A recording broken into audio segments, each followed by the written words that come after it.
الحمد لله ومن يضلل فلا هادي له وعلى آله وأصحابه ده وخلق منها واتقوا يا أيها الذين رسوله فقد فاز فوزا به وسلم وشر الأمور خيارا متيار حكمة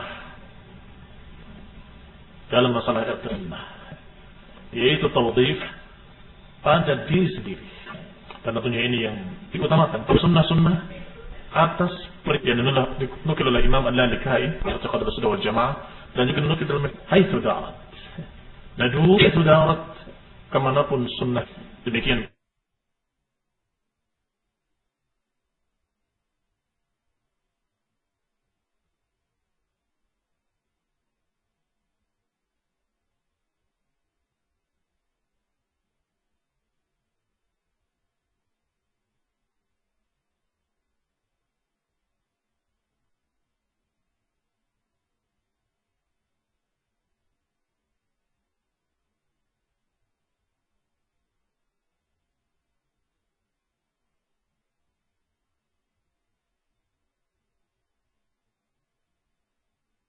Prinsip yang diajarkan oleh seorang imam Al-Auza'i rahimahullah, bahwa kita ahlu sunnah nadu ma'as sunnah, berjalan bersama sunnah haitsu darat, kemanapun sunnah itu beredar. Sedangkan dinukil dalam kitab syariah oleh Imam Al-Ajurri, masih ucapan Al-Auza'i juga, dinukil oleh beliau rahimahullah, bahwa beliau berkata rahimahullah ta'ala, alaika bi'athari man salaf wa in rafadaka an-nas wa iyyaka wara'a ar-rijal wa in zakhrafu laka bil qawl. Kata Al-Auza'i rahimahullah yang dinukil oleh Al-Ajurri dalam kitab syariah, alaika bi athari man salaf, atas kamu untuk mengikuti jejak-jejak salaf. Wa in rafadaka an-nas, walaupun manusia menolak kamu. Sebaliknya, wa iyyaka wara'a ar-rijal, dan hati-hati kamu dari pendapat-pendapat manusia. Wa in zakhrafu laka bil qawl, walaupun mereka menghiasi kata-katanya dengan indah. Kalau itu adalah ra'yu, pendapat-pendapat manusia yang bertentangan dengan ucapan Allah dan Rasulnya, bertentangan dengan jalan salaf, maka tinggalkan. Wa in zakhrafu laka bil qawl, walaupun mereka menghiasinya dengan indah. Berarti di sini betul-betul diajarkan oleh beliau untuk tidak mengikuti hawa nafsu. Tidak mengikuti hawa nafsu. Hawa nafsu itu biasanya cenderung ingin sesuatu yang disenangi oleh hawanya, yaitu ketenaran, diterima oleh semua pihak. Itu hawa nafsu. Dan tidak mau yang namanya hawa untuk dijelekkan, dikucilkan, dijauhkan. Tetapi Imam rahimahullah Al-Auza'i menyatakan, ikuti jejak-jejak salaf. Wa in rafadaka an-nas, walaupun manusia menolak kamu. Walaupun manusia menolak kamu dengan kamu mengikuti jalan salaf, mereka menolak, jangan peduli. Ini artinya secara urusan hawa kita nggak suka, manusia tidak menyukai kita gara-gara kita berpegang dengan manhaj salaf. Jangan pedulikan. Wa in rafadaka an-nas, walaupun manusia menolak kamu. Dan ini tentunya ajaran sunnah dari beliau dan seluruh para ulama ahli sunnah, untuk kita berpegang dengan ajaran-ajaran salaf, pendapat-pendapat salaf, walaupun manusia menolak. Karena masalah dakwah bukan masalah dagang, bukan jual beli, bukan dagang kue. Kalau dagang kue nggak laku, jadi rubah. Nggak bisa, nggak laku coklat diganti keju. Keju nggak laku diganti lagi dengan apa yang disukai oleh mereka. Tapi dakwah bukan begitu. Bukan mengikuti selera konsumen, tetapi mengikuti Quran wa Sunnah dengan pemahaman salaf. Maka dikatakan oleh beliau, ikuti salaf. Wa in ramadaka an-nas, walaupun nggak laku, itu maknanya. Walaupun mereka setelah kamu nggak diterima kamu gara-gara kamu mengikuti salaf. Yang penting kita sudah menyampaikan. Adapun mereka mau menerima nggak menerima, mereka dengan Allah urusannya, kita sudah menyampaikan. Oleh Ibrahim Al-Harbi rahimahullah. Karena Ibrahim Al-Harbi rahimahullah sebagaimana dinukil dalam kitab Jami' Bayan Al-Ilmi wa Fadlih, dan juga dalam kitab Adab Al-Imla wal Istimla, kata Ibrahim Al-Harbi, yanbaghi lirajul idza sami'a syai'an min adab an-nabi sallallahu alaihi wa ala alihi wasallam an yatamassak bihi. Kata beliau, semestinya seseorang kalau mendengar hadis adab-adab Nabi, maka semestinya dia untuk berpegang dengannya. Mendengar, pegang. Ini juga sama maknanya dengan apa-apa yang sebelumnya.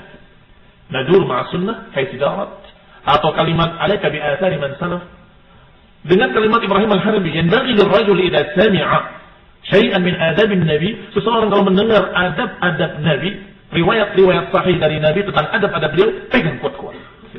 Yatamassak bihi.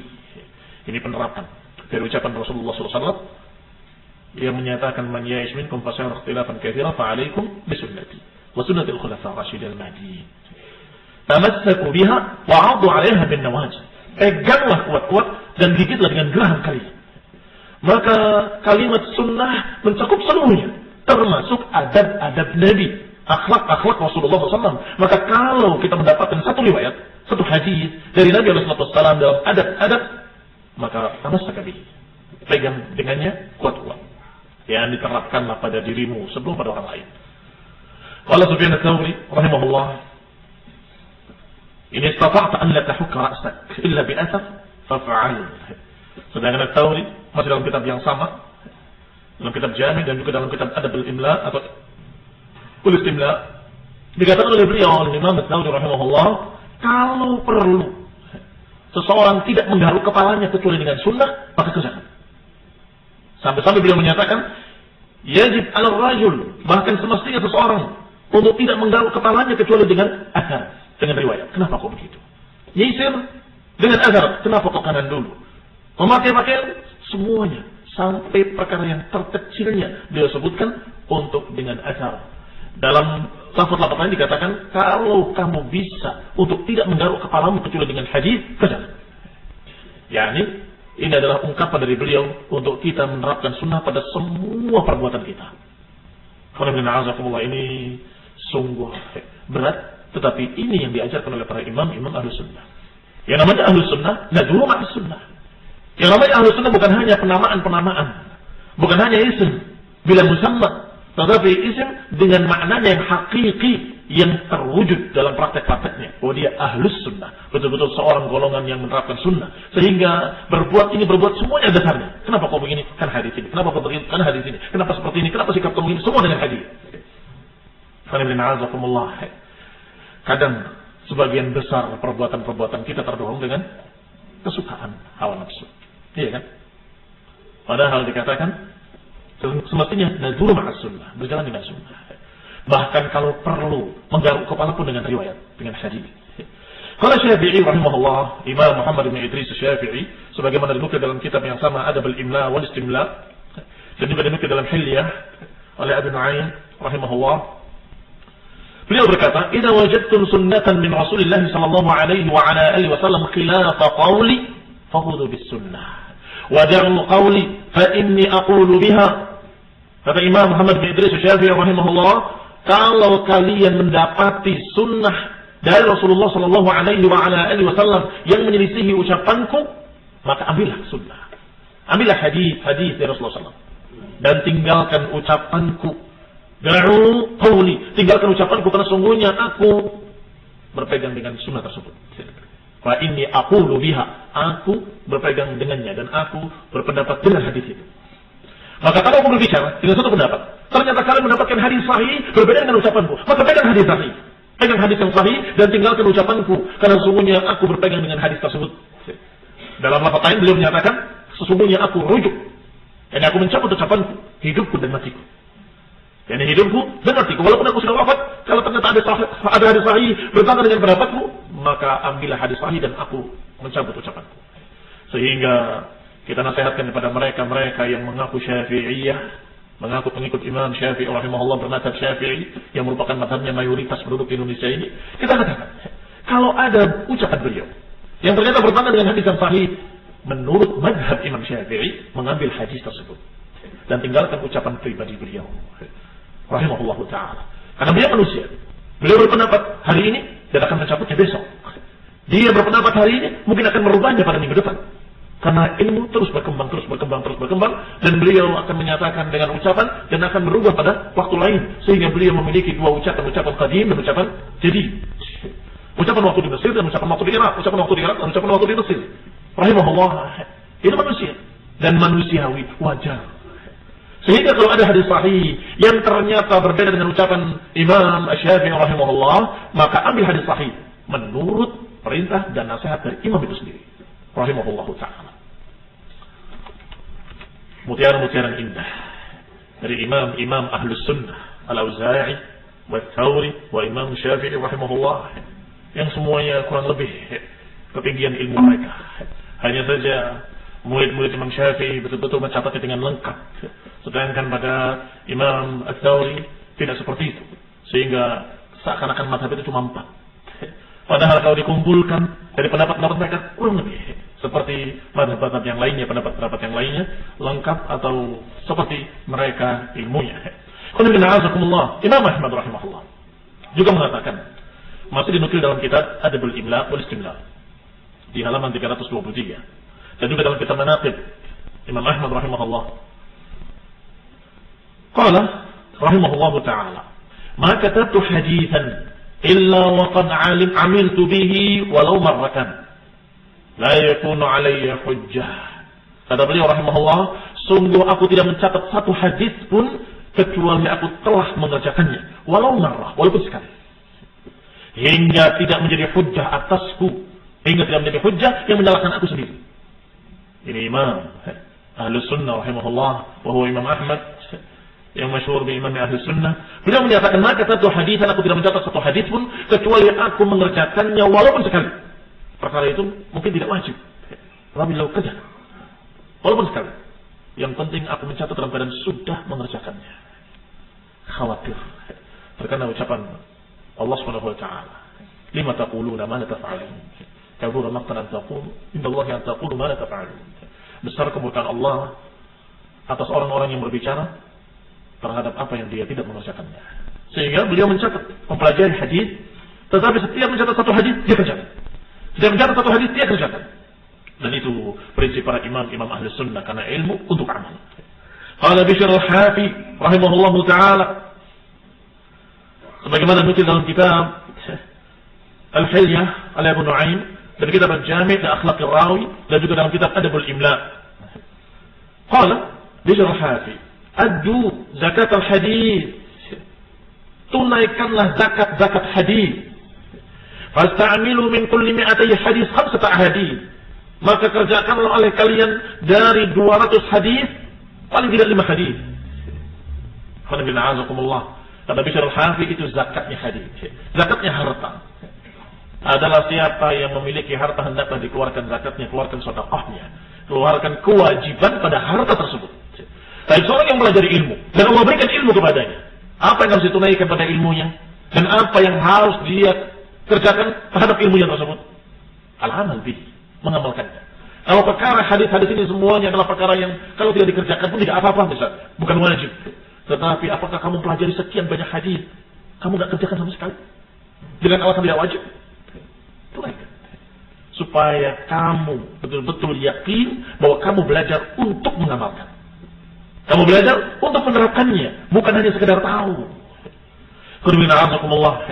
Demikian pula ucapan Qasim ibn Ismail ibn Ali rahimahullah ta'ala, yang juga dalam kitab yang sama dikatakan oleh beliau, kunna bi babi Bishr ibn al-Harith al-Hafi. Kata dia, aku pernah menemui Bishr ibn al-Harith al-Hafi rahimahullah. Faqalaja ilaina, tiba-tiba beliau keluar menemui kami. Faqulna ya Aba Nasr, tuhadithna, wahai Aba Nasr, sampaikan hadis kepada kami. Mereka meminta hadis dari beliau. Faqal, maka Bishr al-Hafi mengatakan, atu'adduna zakat al-hadis, apakah kalian sudah menunaikan zakatnya hadis? Qala qulna ya Aba Nasr, wal hadis zakat? Wahai Aba Nasr, apakah hadis ada zakatnya? Qala na'am, iya, ada zakatnya. Idza sami'tumul hadis fama kana fi dzalika min amal aw salatin aw tasbihin ista'maltumuhu, iya, ada zakatnya hadis, yaitu kalau kamu mempelajari hadis yang di sana ada amal yang harus dikerjakan, ada salah, ada tasbih, maka kerjakanlah oleh kalian. Itu zakatnya hadis. Siapa yang memiliki ilmu tentang hadis 2, 3, 4, kerjakanlah. Siapa yang memiliki hadis 100, 200, maka kerjakanlah. Apa yang di dalamnya merupakan pengamalan, kerjakan. Apa yang di dalamnya ada perkara berita-berita, maka imami. Apa yang ada dalamnya perintah dan larangan, maka terapkanlah. Kata beliau, Ma bi dzalika min 'amalin aw salatin aw tasbihin istaqbaltumuhu. Apa yang kalian dapat dari hadis-hadis itu dari pengamalan-pengamalan atau salat atau zikir atau tasbih, maka kerjakanlah oleh kalian. Itu zakat haji. Qala Abdullah bin Muhammad bin Abdul Aziz Al-Baghawi rahimahullahu taala. Aradtu al-khuruj ila Suwaid bin Sa'id Al-Harawi. Aku waktu itu menginginkan untuk keluar menemui Suwaid bin Sa'id Al-Harawi. Faqultu li Ahmad bin Hanbal. Maka aku katakan kepada Ahmad bin Hanbal rahimahullah, yakni Imam Ahmad rahimahullah. Uktub li ilaihi, tulislah untukku catatan untuk dia. Untukku kepada dia. Apa maknanya? Minta memo, minta rekomendasi. Untuk menemui Al-Harawi rahimahullah. Maka Imam Ahmad menuliskan. Dituliskan oleh beliau, "Hadza rajulun yaktubul hadits." Ini seorang yang mencatat hadis. Dan seterusnya. Fakultu, maka aku katakan kepada Imam Ahmad, "Lau katabta hadza rajulun min ashabil hadis." Kenapa? Tidak kau tulis saja hadza rajulun min ashabil hadis. Kenapa enggak ditulis ini seorang dari ahli hadis begitu? Oh, ditulisnya ini orang pencatat hadis. Protes karena dicatat pencatat hadis. Tidak ditulis ahli hadis. Apa kata Imam Ahmad rahimahullah? Sahibul hadis indana man yasta'milul hadis. Ahlul hadis atau sahibul hadis menurut kami adalah orang yang sudah menerapkan hadis tersebut. Kalau kayak kamu pencatat hadis. Berarti yang namanya ahlul hadis adalah orang yang sudah menerapkan hadis. Kalau ahlul sunnah, seorang yang sudah menerapkan sunnah. Ada berapa orang kira-kira? Maka ketika ditanya siapa ahlu sunnah kepada beberapa ulama, dikatakan fulan dan fulan. Disebut dua orang saja. Padahal kaum muslimin banyak waktu itu. Dan ahlu sunnah dalam artian mazhab banyak. Tetapi ketika ditanya, jawab fulan wa fulan. Alimnya, yang amilnya. Ulama, berilmu, dan beramalnya disebut. Fulan dan fulan. Pertama malah disebutnya Abu Bakar wa Umar. Terus dia sudah meninggal. Sudah wafat. Siapa lagi? Kalau begitu fulan wa fulan. Mereka juga sudah lewat. Kalau begitu fulan dan fulan, dua ulama yang masih hidup. Yakni yang lain tinggal lihat berjalan di jalan para ulama tersebut atau tidak. Apakah berjalan jalan mereka atau dia justru mencari jalan lain selain jalannya kaum mukminin. Qala Abdul Malik Al-Maimuni rahimahullah. Qala li al-Imam Ahmad, berkata kepada Imam Ahmad rahimahullah, "Ya Abul Hasan, iyyaka an tatakallam fi mas'alatin laysa laka fiha imam." Ya Abul Hasan, hati-hati kamu, jangan berbicara dengan sesuatu yang engkau tidak memiliki imam padanya, pada masalah itu. La tatakallam fi mas'alatin, jangan berbicara pada satu masalah yang kamu tidak memiliki imam dalam masalah tersebut. Yani jangan berpendapat dengan pendapat yang baru yang tidak pernah ada imam yang berpendapat seperti itu. Hati-hati. Jangan sebaliknya merasa bangga kalau punya pendapat yang lain dari pendapat ulama. Ini ada. Ya Alhamdulillah, bukan dari kalangan kita, dari kalangan mereka.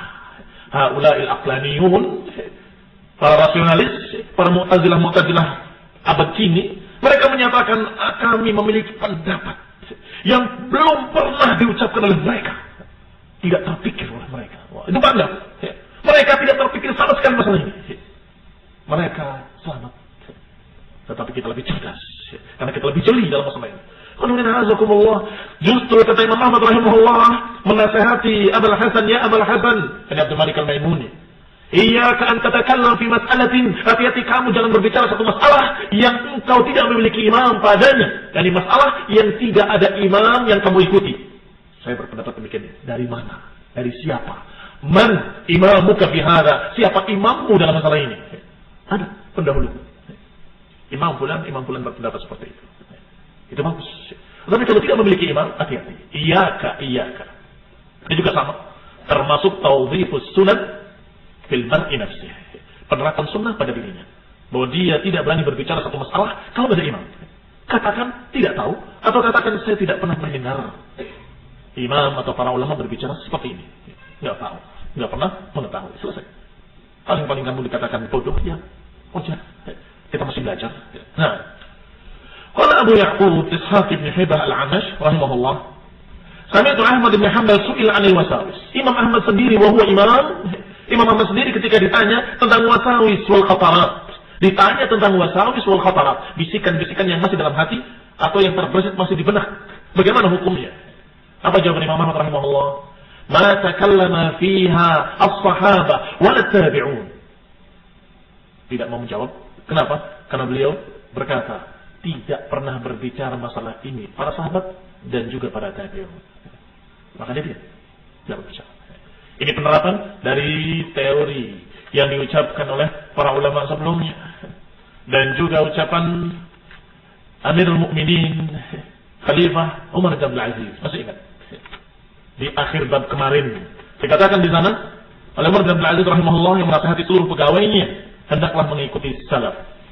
Dan kemudian dikatakan kif haitsu waqafa al-qaum. Berhentilah di mana kaum itu berhenti dan kamu jangan berbuat kalau kaum tersebut tidak berbuat. Siapa kaum tersebut? Para sahabat radhiyallahu alaihim ajma'in. Yani kamu berhenti kalau mereka berhenti. Kamu diam kalau mereka diam. Kalau mereka tidak membicarakannya, maka kalian pun jangan membicarakannya. Itu bukan bodoh, cerdas namanya. Wah, bodoh dia. Kita nggak ngerti. Katanya para sahabat tidak berbicara. Itu namanya cerdas, alim, zaki. Dia tahu bahwa kalau para sahabat saja tidak berbicara, maka kita jangan lancang berbicara. Termasuk perkara-perkara takyif dalam masalah sifat-sifat Allah. Kayak apa, seperti apa. Para sahabat tidak membahas, kita pun tidak bahas. Maka soal anhu bid'ah, kata Imam Malik rahimahullah. Bertanya tentang takyif, kayak apa sifat-sifat Allah, maka ini adalah bid'ah. Kenapa kau dikatakan bid'ah? Karena para sahabat tidak berbicara.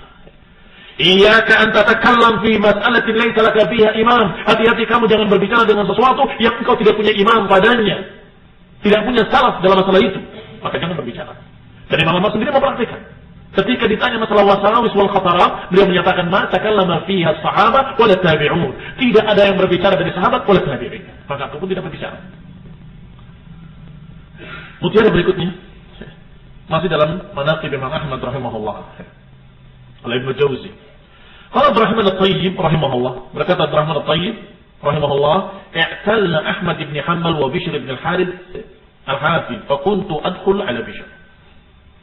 Sakit Imam Ahmad rahimahullah dan juga Imam Bishr ibn al-Harith al-Hanafi. Dua-duanya sakit di tempat yang berbeda. Maka kata Abdurrahman at-Tayyib, maka aku pun masuk menjenguk Bishr al-Hanafi. Fa aqulu kaifa tajiduk? Bagaimana keadaanmu? Maka dijawab, fa yahmadullah thumma yukhbirani. Maka beliau mengucapkan alhamdulillah kemudian menjawab, begini keadaannya. Ini sakit yang diterangkan. Fa yaqulu, dia berkata dengan kalimat ahmadullah ilaika ajid kadza wa kadza. Aku memuji Allah di hadapan bahwasanya aku mendapati begini dan begitu. Wa adkhul ala Abi Abdullah bin Ahmad bin Hanbal, dan kemudian aku masuk kepada Abu Abdullah Ahmad bin Hanbal setelah menjenguk Bishr al-Harith, menjenguk Imam Ahmad rahimahullah. Fa aqulu, aku katakan dengan kalimat yang sama, kaifa tajiduk? Bagaimana kau dapati dirimu ya Abu Abdullah? Fa yaqul, dia menyatakan bi khairin, baik, bi khairin, alhamdulillah, aku baik-baik saja. Fa qultu lahu yawman, maka pada satu hari aku katakan kepadanya, inna akhaka Bishran alim wa as'aluhu an halihi fayabda bihamdillah thumma yukhbirani. Sesungguhnya saudaramu Bishr ketika sakit aku tanyakan kepadanya dengan pertanyaan yang sama, dia menjawab setelah mengucapkan ahmadullah ilaika ajidu kada wa kada. Aku memuji Allah, inna alhamdulillah aku begini dan begitu. Faqala li, maka Imam Ahmad berkata kepadaku, salhu amman akhadha hadha. Tanyakan dari mana dia mendapatkan seperti itu. Dari mana dia mendapatkan jawaban yang seperti itu. Yani minta dalil. Faqultu lahu, maka aku katakan kepadanya, inni uhabu an as'alahu. Aku enggak berani tanya sama dia, kata beliau, kata Abdurrahman at-Tayyib. Aku enggak berani tanya kepada beliau. Masa yang di bawah nanya kepada syekhnya, dari mana kamu mengatakan seperti itu? Enggak enak. Maka kata Imam Ahmad, kullahu, katakan kepadanya. Qala laka akhuka Abu Abdullah amman akhadha hadha? Amman akhadta hadha? Katakan kepadanya, saudaramu Ahmad bertanya kepadamu, dari mana kamu mengatakan seperti itu? Apa dasarnya? Faqala, maka beliau menceritakan kembali, Abdurrahman at-Tayyib, aku masuk menemui beliau, Bishr al-Harith rahimahullah, maka aku katakan kepadanya seperti yang diperintahkan oleh Muhammad, inna akhaka Ahmad yas'aluk min aina akhadta hadha? Faqala li, maka berkata beliau menjawab, Abu Abdullah, la yuridu syai' illa bil isnad. Abu Abdullah tidak memaukan atau tidak menginginkan kecuali dengan sanad. Ini aku tahu dia nggak akan puas dengan jawaban apapun kecuali dengan sanad. Sampaikan. Ali bin Auf, Ali bin Sirin, idza hamidallahu al-'abdu qila asy-syakwa lam takun syakwa. Katakan padanya, aku mendengar dari Ibnu Aun, dari Ibnu Sirin, bahwasanya kalau seseorang memuji Allah qabla syakwa, sebelum menyebutkan keluhan-keluhannya, maka itu bukan teranggap syakwa. Kalau seorang mengucapkan pujian kepada Allah sebelum mengucapkan keluhan-keluhannya, maka itu bukan keluh kesah. Keluh kesah itu tidak boleh. Bukan adab yang baik. Maka kalau orang itu dalam keadaan mengeluhkan begini, dan sebagainya, itu suatu yang jelek. Tetapi ini Bishr al-Hafiz menyatakan, aku mendapati begini dan begitu. Kok boleh? Dari mana dia dalilnya? Kenapa dia berbuat seperti itu? Ternyata dia jawab dengan sanad. Aku mendapatkan dari Ibnu Aun, dari Ibnu Sirin, bahwa dia menyatakan kalau seorang memuji Allah sebelum menyebutkan keluhan-keluhannya, maka itu bukan suatu keluhan. Alhamdulillah. Ala kulli hal, aku merasa begini, merasa begitu. Itu bukan syakwa. Wa inna ma aqulu laka ajib kada a'rif qadratullah fiyya. Adapun hanya saja aku mengucapkan kepadamu, aku dapati begini dan begitu, aku menerangkan kekuasaan Allah terhadapku. Bahwa Allah menakdirkan kepadaku begini dan begitu. Bukan keluhan. Karena kalimatnya diiringi dengan Alhamdulillah. Qala fakharajtu min indihi famadaitu ila Abi Abdullah fa'arraftuhu. Maka aku pun kembali dari beliau dan menemui Imam Ahmad di rumahnya, dan aku katakan kepadanya dan aku terangkan jawabannya. Fakuntu ba'da dzalik, maka aku setelah itu, kata Abdurrahman At-Thayyib, kalau aku masuk menjenguk Imam Ahmad ketika sakit dan kemudian aku katakan bagaimana keadaanmu, yadhkur ma yajiduhu, beliau mengucapkan ahmadullah, aku memuji Allah, aku merasa begini, merasa begitu. Mengikuti Bishr al-Hafiz. Kenapa? Bil hujjah, dengan dalil. Artinya dalam menjawab saja mereka dengan riwayat, dengan sanad, dengan ilmu, dengan sunnah. Ini yang namanya ahlu sunnah. Qala Abu Amr Muhammad ibn Ja'far ibn Hamdan rahimahullahu ta'ala, Shalla bina Abu Uthman Sa'id ibn Ismail laylatan bi masjidihi wa alayhi idarun wa rida'un, faqultu li abi ya abati ahuwa muhrim. Ada satu kisah yang dikatakan oleh Abu Amr Muhammad bin Ja'far bin Hamdan, bahwa kata beliau, salat mengimami kami Abu Uthman bin Sa'id rahimahullah. Abu Uthman bin Sa'id, Abu Uthman Sa'id ibn Ismail rahimahullah. Pada satu malam di masjid beliau, dia sebagai makmumnya dan Abu Uthman Sa'id ibn Ismail sebagai imamnya. Wa alaihi izar wa rida'un, memakai dua kain saja. Kain yang disarungkan dan kain yang diselendangkan di pundak. Maka aku heran. Aku katakan pada ayahku, kata Abu Amr tadi, ya abati amu wa muhrim, wahai ayahku, apakah orang ini sedang ihram? Faqala la, tidak. Walakinnahu yasma' minni al-mustakhraj alladhi kharrajtuhu ala Muslim. Tidak. Hanya saja dia mendengar dariku. Aku telah menyampaikan satu hadis, satu riwayat dengan takhrijnya, dengan riwayatnya, dengan sanadnya, yang aku kharrajtuhu ala Muslim. Fa idza marrat bihi sunnah lam yakun ista'malaha fi ma madha ahabba an yasta'milaha fi yawmihi wa lailatihi. Dan beliau orangnya, kalau menerima satu hadis yang belum pernah dia kerjakan sebelumnya, maka dia akan kerjakan hari itu juga atau malamnya. Fi yawmihi wa lailatihi. Kalau dapat satu hadis dia pernah kerjakan, terima. Dia sudah pernah kerjakan. Tetapi kalau dapat satu hadis dia belum mengerjakan, dia kerjakan dulu. Fi yawmihi wa lailatihi. Di harinya atau malamnya. Hari itu dia terima, hari itu dia kerjakan. Maka hari itu diterima hadisnya, Rasulullah SAW pernah sholat hanya memakai dua kain saja, maka saat itu juga pada malamnya dia sholat dengan dua kain saja, yang disarungkan dan yang dikerodongkan. Oh muslimin rahimani wa rahimakumullah. Demikian adat dan akhlak mereka dalam berpegang dengan sunnah. Qala walakinahu yasma' minni al-mustakhraj ila akhirih, menunjukkan bahwa beliau baru mendengar satu hadis tentang Rasulullah SAW salat dengan hanya dua pakaian. lam yakun ista'malaha fi ma madha, dan dia belum mengerjakan fi ma madha, maka dia suka untuk mengerjakannya fi yaumihi wa lailatihi. Wa annahu sami'a min jumlati ma quri'a alayya, dan dia mendapatkan hadis-hadis dari beberapa hadis yang aku sampaikan kepadanya. Dia mendapatkan satu hadis yang berbunyi anna Nabi sallallahu alaihi wa ala alihi wasallam shalla fi izarin wa rida, bahwa Nabi sallallahu pernah salat dengan sarung dan selendang saja. Istilah saja ya. Sarung, ya mungkin sarung seperti kita. Selendang juga bukan selendang seperti yang kita kenal. Artinya dua kain yang disarungkan dan kain yang diselendangkan di pundaknya. Seperti pakaian ihram. Seperti pakaian ihram.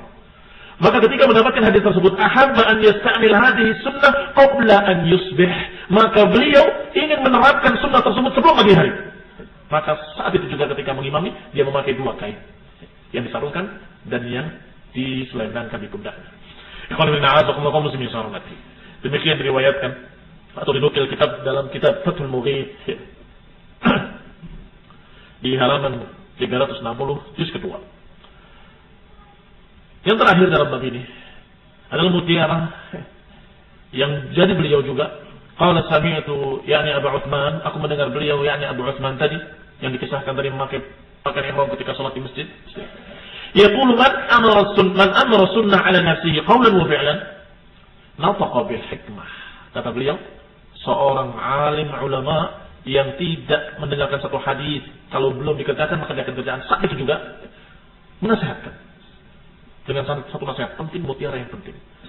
Man amara sunnah ala nafsih, siapa yang memakmurkan sunnah pada dirinya secara qaulan wa fi'lan, secara ucapan dan perbuatan, nataqal hikmah, niscaya ucapannya penuh hikmah.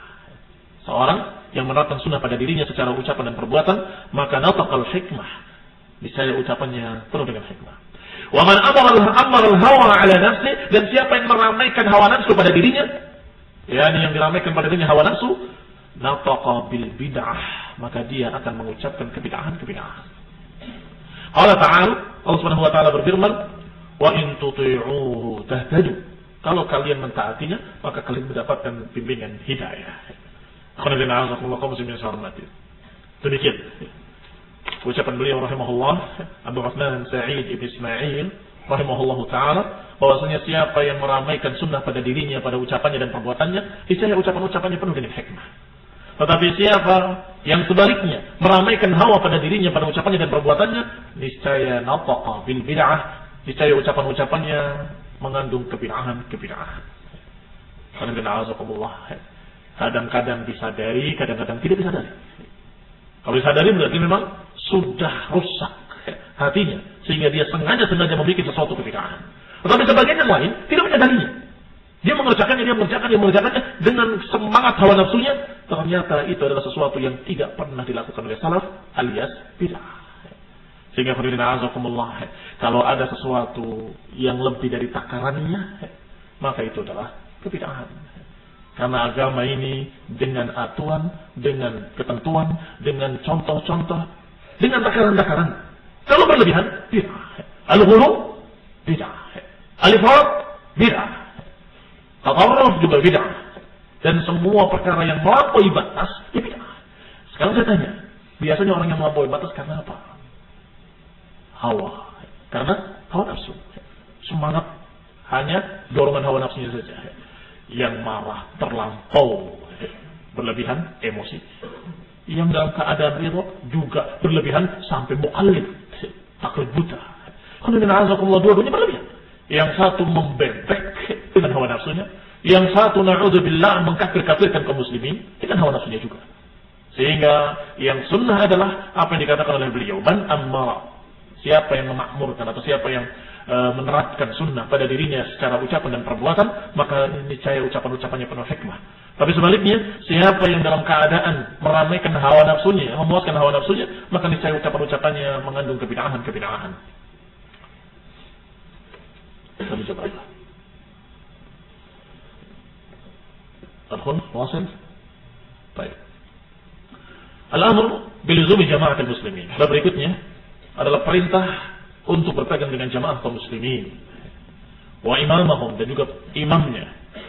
Wa tahdhir min al-furqah, dan peringatan untuk jangan berpecah belah. Bab yang pertama dan kedua adalah bab yang memerintahkan, mencontohkan agar kita menerapkan sunnah, menegakkan sunnah, khususnya pada diri kita sendiri, baru kemudian pada selainnya. Diiringi berikutnya dengan perintah untuk berjamaah. Kalau dua ini ada, maka lengkaplah ahlu sunnah wal jamaah. Al-amr bil luzumi jama'atul muslimin, perintah untuk berpegang dengan jamaah kaum muslimin adalah perintah-perintah dalam Quran dan sunnah dan juga ucapan-ucapan para salafus saleh. Allah Ta'ala, Allah Subhanahu wa taala berfirman, "Wa la takunu kalladzina tafarraqu wa ikhtalafu min ba'di ma ja'ahumul bayyinat wa ulaika lahum 'adzabun 'adzim." Janganlah kalian menjadi seperti mereka-mereka yang berpecah belah dan berselisih. Min ba'di ma ja'ahumul bayyinat, min ba'di ma ja'ahumul bayyinat, setelah datang kepada mereka al-bayyinat. Wa ulaika lahum 'adzabun 'adzim, dan mereka lah azab yang sangat besar. Allah Subhanahu wa taala memperingatkan agar jangan berpecah belah. Min ba'di ma ja'ahumul bayyinat, setelah datang kepada mereka al-bayyinat. Kalau berpecah belah sebelum datangnya bayyinat, malu. Ini wajar. Kenapa tahu? Sehingga ribut sendiri. Mereka masing-masing merasa ini benar, yang itu yang benar. Tetapi setelah datang Allah, datang qaul Rasul, datang ijma' dari salafus saleh, kemudian mereka berselisih, bertikai, berpecah belah. Ini yang madmum dan ini yang tercela. Ini yang kata Allah, jangan kalian menjadi seperti mereka-mereka terdahulu, berpecah belah min ba'di ma ja'ahumul bayyinat. Setelah datang kepada mereka al-bayyinat. Dalam ayat lain disebutkan dalam surat al-bayyinah, min ba'di ma ja'ahumul bayyinat. Wa ma tafarraqa alladziina utul kitab illa min ba'di ma ja'ahumul bayyinat. Tidaklah berpecah ahlul kitab kecuali setelah datang kepada mereka al-bayyinah. Maka ini yang membuat Allah murka. Setelah datang al-bayyinah, datang keterangan, harusnya tidak ada kata lain kecuali sami'na wa ata'na. Harusnya tidak ada kata-kata lain kecuali menerima. Amanna bihi, kullun min 'indi rabbina. Harusnya demikian. Sudah datang ayatnya, datang hadisnya, dan juga kita lihat bagaimana para sahabat yang dipuji oleh Allah dan Rasulnya bersikap. Kita tahu bagaimana mereka menerima, mereka memahami, mereka menerapkan. Alhamdulillah, maka jelas gamblang. Apalagi? Kenapa kok bisa ribut? Ya karena dia punya pemahaman baru, itu yang tercela. Sudah ada ayatnya, sudah ada hadisnya, dan sudah ada contohnya dari salaf, dari ijma', kesepakatan mereka. Tiba-tiba mereka berselisih. Berarti ada hawa di sana. Ada hawa nafsu. Nih ayatnya. Ya tapi itu kan ayatnya Wahabi. Ayat Wahabi. Disampaikan hadis, itu kan hadis Wahabi. Emang ada hadis Wahabi? Ada hadis Syafi'i? Ada ayat Wahabi, ada ayat Syafi'i begitu? Maka itu tidak lain kecuali hawa nafsu. Dia tidak mau menerima ayat tadi, tidak mau menerima hadis karena kebodohan mereka, dan mereka taklid kepada siapa yang mereka anggap sebagai tokohnya. Berarti yang lebih tercela adalah mereka yang sudah mengerti pemahaman salaf, sudah mengerti sunnah, sudah mengerti hadis, sudah mengerti akidah ahli sunnah, sudah membaca kitab prinsip-prinsip sunnah dari sekian kitab, tapi masih berpecah belah, masih berselisih. Ini lebih jelek lagi. Kenapa demikian? Karena berarti bayinannya sudah abiyah, sudah lebih jelas lagi. Ini sudah tahu Quran, tapi tafsirnya belum mengerti mereka, sehingga terjadi perselisihan dalam tafsirnya. Yang ini sudah tahu Quran, sudah tahu sunnah, maka dia tahu Quran, tahu sunnahnya, bahwa sunnah itu adalah tafsir dari Al-Quran, Masya Allah. Tapi terjadi perselisihan mereka ketika mereka tidak bisa memahami ucapan Rasulullah SAW. Terjadi perselisihan mereka. Ini yang lebih lagi. Yang lebih jelek lagi, sudah tahu Qurannya, sudah tahu sunnahnya, sudah tahu pemahaman salaf. Masih terjadi pada mereka. Sehingga semestinya, semakin dia berilmu, semakin dia mengerti al-jamaah.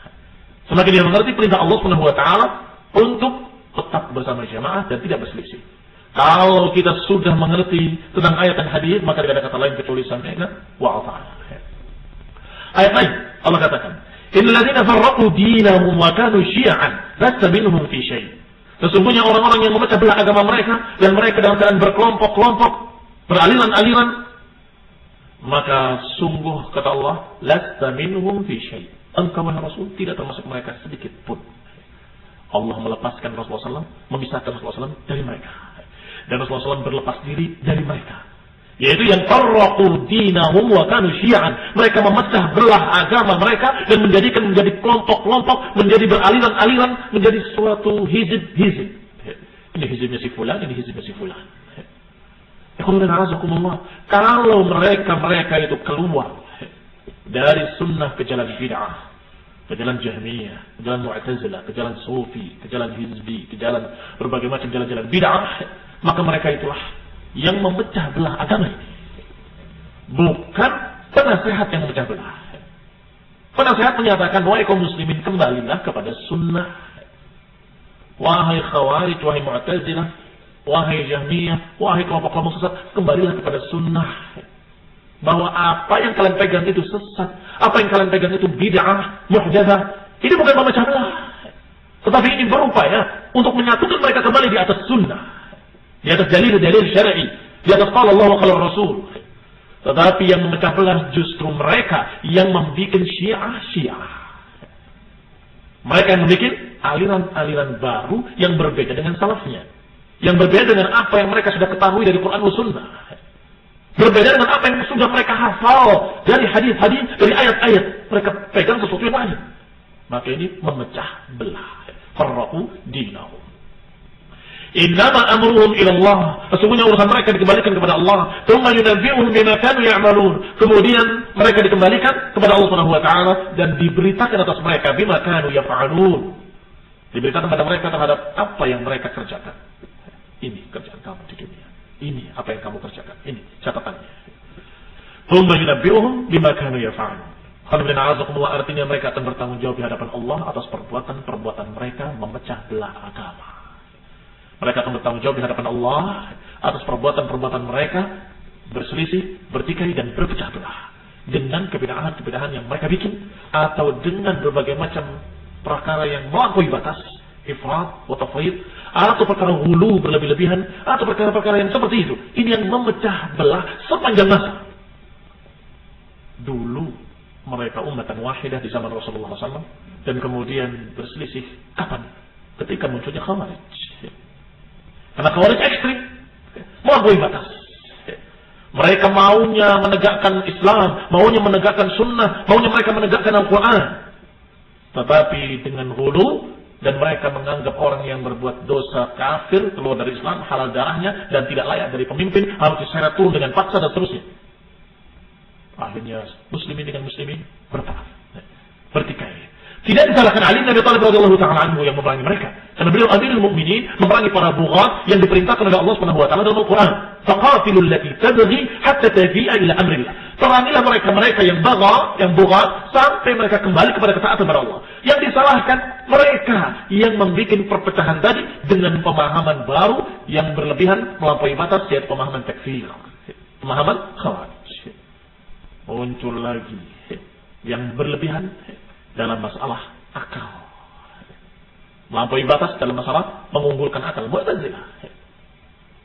Terjadi lagi perpecahan, muncul lagi pemahaman baru. Pokoknya setiap ada pemahaman yang melampaui batas, tidak seukuran yang diajarkan, maka akan terjadi perpecahan.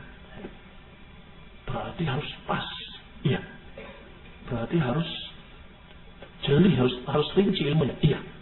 Berarti harus belajar, na'am, harus belajar lebih dalam lagi. Harus belajar lebih detail lagi sehingga tidak melampaui batas. Dia tahu ini, Masya Allah lengkap semuanya. Tetapi karena cintanya dia pada sunnah, Masya Allah, kemudian dia semangat dengan setinggi-tinggi semangatnya, dan dia ingin menerapkan dengan setegak-tegaknya, dan dia menafikan seluruh kebid'ahan. Itu semua bagus. Tetapi karena kekurangan ilmu tadi, dia kira itu sudah seharusnya sampai tingkat ini, ternyata belum sampai tingkat itu. Ada yang belum kafir, mereka kafirkan. Atau ada yang belum sampai tingkat mubtadi' dhal, sudah disikapi sepertinya mubtadi' dhal. Atau semuanya yang berlebih akan membuat perpecahan. Berarti harus ekstra hati-hati. Harus ekstra hati-hati dengan bimbingan ilmu dan ulama. Ilmu dan ulama. Jangan jalan sendiri. Jangan menyimpulkan sendiri. Bimbingan ulama alhamdulillah dimudahkan oleh Allah Ta'ala. Dekat. Walaupun perjalanan jauh, tetapi Allah dekatkan dengan sekian fasilitas-fasilitas yang ada. Situs-situs mereka ada, telepon-telepon mereka ada, bahkan mereka datang tiap tahun ke Indonesia. Alhamdulillah. Sehingga jangan lancang. Jangan sok pengen menegakkan sunnah kemudian mengikat saudaranya sendiri. Jangan sok membela agama katanya, membela tauhid, membela salaf, membela dakwah salafiyah, kemudian dia merendahkan, menjatuhkan saudaranya sendiri. Kaum muslimin yang saya hormati, Ahlus Sunnah wal Jamaah. Kalau kita mengetahui seorang dalam keadaan dia Ahlus Sunnah, berpegang dengan sunnah, dia berpegang dengan tauhid, dia memusuhi kebid'ahan dan kesyirikan, insyaallah dia adalah Ahlus Sunnah. Jangan sampai dikeluarkan dari keadaannya kecuali dengan bukti yang jelas. Kecuali dengan bukti yang jelas. Yang engkau punya burhan, punya bukti di sisi Allah nanti yaumul qiyamah. Kalau tidak, ini ancamannya. Tsumma yunabbi'uhum bima kanu yaf'alun. Kemudian dikabarkan kepada mereka, ini perbuatan kamu. Sampai seseorang atau sekian orang, satu kampung bahkan, sekelompok komunitas dilarang sama sekali ngaji. Tidak boleh. Kenapa? Mereka sudah mubtadi'. Jadi kita belajar Mesir tidak ada guru. Ya sudah, baca belajar. Kira-kira tanggung jawabnya di akhirat bagaimana? Tanggung jawabnya di akhirat bagaimana? Dia akan berani menghadap Allah Taala, melarang mereka untuk mengkaji tauhid, melarang mereka untuk mengkaji sunnah, melarang mereka untuk mengkaji fiqh. Kita ahli sunnah ini akan dipertanggungjawabkan oleh Allah Subhanahu wa taala yaumul qiyamah. Berat. Alhamdulillah, ulama masih tersisa. Walaupun semakin sedikit setiap datang waktu, datang zaman, berkurang para ulama, tetapi alhamdulillah masih tersisa. Maka tidak ada alasan untuk kita jalan sendiri, tidak ada alasan untuk kita lancang sendiri. Tanyakan kepada mereka para ulama. Alaikum bil jamaah wa iyyakum wal furqah. Atas kalian untuk tetap bersama jamaah. Wa iyyakum wal furqah, dan hati-hati kalian dari perpecahan-perpecahan. Fa inna syaitana ma'al wahid wa huwa min al-itsnaini ab'ad. Karena syaitan bersama orang yang sendirian dan dia bersama orang yang berdua lebih jauh. وَمَنْ أَرَادَ بُحْبُحَةَ الْجَنَّةِ فَعَلَيْهِ بِالْجَمَاعَةِ. Dan barang siapa yang menginginkan tengah-tengahnya jannah, maka atasnya untuk bersama jamaah. Atasnya untuk tetap bersama jamaah. بُحْبُحَةَ الْجَنَّةِ أَوْسَطُهَا وَأَوْسَعُهَا وَأَرْجَحُهَا. بُحْبُحَةَ الْجَنَّةِ adalah yang tengah-tengahnya, yang paling luasnya, dan yang paling bagusnya, yang paling rajinnya, yang paling tingginya. Barang siapa yang menginginkan tengah-tengahnya jannah, yang paling intinya, maka alaihi bil jamaah, atas dia untuk tetap bersama jamaah. Dari sini jamaah dalam artian kumpulan. Mereka-mereka yang berjalan di jalan sunnah, yang berjalan jalan tauhid dan sunnah.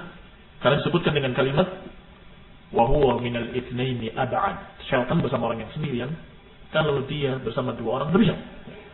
Karena jamaah memiliki sekian makna. Di antaranya ini yang disebutkan oleh Rasulullah SAW dalam hadis yang diriwayatkan oleh Imam Ahmad dalam musnadnya, dan juga Tirmidzi, dan juga Ibnu Abi Asim dalam As-Sunnah, dan juga Al-Hakim rahimahumullah wa jami'in. Alaikum bil jamaah, atas kalian untuk tetap bersama jamaah, wa iyyakum wal furqah, dan hati-hati kalian dari perpecahan. Karena syaitan bersama orang yang sendirian. Barang siapa yang menyatakan bahwa manusia seluruhnya telah sesat, maka dia yang paling sesat. Pernah dibacakan riwayatnya oleh Syekh Rabi' hafizahullah ta'ala ketika menasihat dengan nasihat yang mirip seperti ini. Kata beliau, siapa yang menyatakan semua orang telah sesat, maka dia yang paling sesat. Ketika orang itu menyatakan seperti itu, apa kira-kira yang dilakukan? Menjauh dan menyendiri. Ini begini, itu begini, ini begini, semuanya beres. Hati-hati. Jangan-jangan kamu yang paling gak beres. Kamu yang paling gak beres. Ketika kamu merasa semuanya gak benar. Ini ada orang yang karena semangatnya tinggi, kemudian dia dalam keadaan menganggap bahwa ahlu sunnah adalah seorang yang maksum, maka dia akan kecewa terus menerus. Aduh, yang Ustaz Fulan habis semua. Sudah, gak ada kajian. Saya bisa baca sendiri kok. Baca kitab sendiri, berjalan sendiri, hidup sendiri. Syaitan ma'al wahid. Wa huwa minal itsnaini ab'ad, dan dia bersama orang yang berdua lebih jauh. Bagaimana dengan orang yang ber-200? Bagaimana dengan orang yang ber-2.000 atau 2 juta atau 2 miliar? Artinya, kalau mereka bersama jamaah, syaitan semakin jauh. Tapi kalau dia sendirian, syaitan akan mudah untuk menggodanya. Rasulullah SAW juga menyatakan dalam hadis lain, yang diriwayatkan oleh Imam Ahmad juga, al-jama'atu rahmah. Al-jama'ah, kebersamaan itu rahmat. Wal furqah, dan perpecahan itu azab. Demikian dengan kalimat yang ringkas dengan kalimat yang sangat mudah dipaham. Alhamdulillah, al-jama'atu rahmah wal furqatu ada. Jamaah itu rahmat dan perpecahan itu adalah ada. Berarti al-jamaah itulah yang mamduh, yang terpuji, yang dianjurkan, yang diperintahkan, yang diupayakan. Sedangkan furqah adalah ada, yang dihindari, dijauhi, dan berupaya untuk kita memperingatkan kaum muslimin ahli sunnah khususnya untuk jangan sampai berpecah belah. Karena itu ada. Adapun yang menyatakan tentang perpecahan adalah rahmat adalah riwayat-riwayat yang maudhu', riwayat-riwayat yang palsu, riwayat yang dhaifah, makdzubah. Allah Rasul sallallahu alaihi wa ala alihi wasallam. Nasallahu taufiq wal afiyah. Sallallahu hidayah wa rahmah. Subhanakallahumma wa bihamdika asyhadu an la ilaha illa anta astaghfiruka wa atubu ilaik. Assalamu alaikum warahmatullahi wabarakatuh.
Bismillahirrahmanirrahim. Diumumkan kepada jamaah sekalian bahwa selesai pelajaran hendaknya jangan keburu bubar. Sebenarnya Ustadz itu menunggu pertanyaan dari antum sekalian. Kalau kalian nggak bertanya, nggak memanfaatkan momen tersebut, ya sudah, akhirnya ya bubar semuanya. Maka pada kesempatan berikutnya, ya silakan siapkan pertanyaan, kemudian dikumpulkan di depan.